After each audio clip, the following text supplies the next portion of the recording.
Hey, another video, and this time it is about narcissism and what the Bible says about those people, because the Bible did warn us about these people.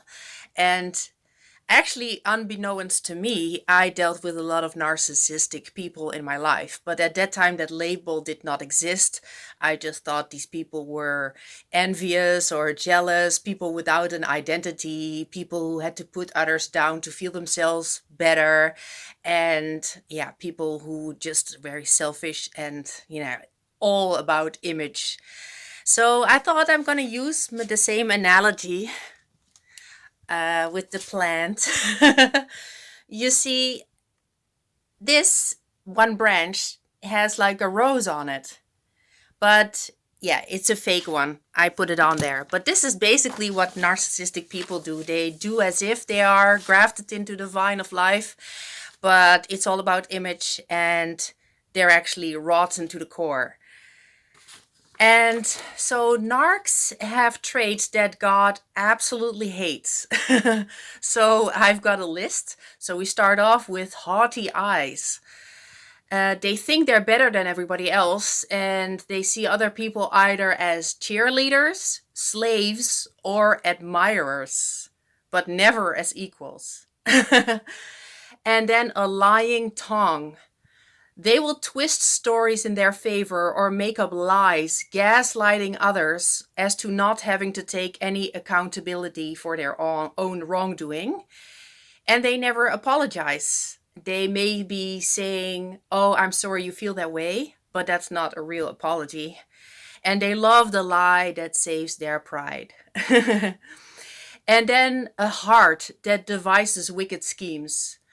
So they are envious of other people and they have to put other people down in order for themselves to feel better. I already made a video about that.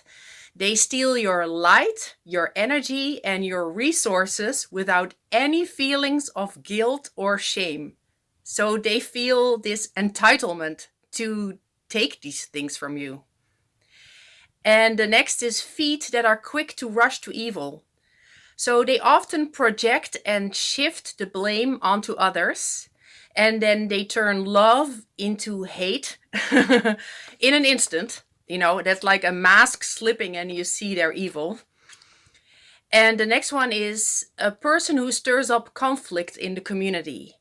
And for narcissism, they use flying monkeys. So they manipulate people in their environment to talk badly about the scapegoat, and they use smear campaigns. So yeah, it's very much revengeful, and we know from the Bible that revenge is God's and not ours. And the last one is hands that shed innocent blood. Well, that sounds extreme, but they can make scapegoats out of innocent people and even children. And they sacrifice others to save their own image. So their own image trumps your needs, for example. And yes, I experienced this as a child. It turned me into a people pleaser, as like my life is worth less than somebody else's. And I was an easy scapegoat as well. I didn't really speak up to defend myself, but my body did for me. So I got anorexia when I was young. And we live in a society that breeds narcissism because it's focused on the self image and materialism. And I believe it is a spiritual fight against the true values from God. And also, they send narcissistic people to empaths and children of God because they want to dim our light. And I always say, I never really, try to change these people. I just live my life. I've got a good sense of humor. I think that saved me in a lot of instances. But I also think that God gave us, the power to tread on serpents and scorpions, and, revenge is His. and to trust him that, you just shine your light. These narcissists, they love darkness. You just keep shining your light and doing your thing, and everything will be okay. You just, expose evil, shine your light. And I thought it's good to, again, I see so many videos about narcissism, and I think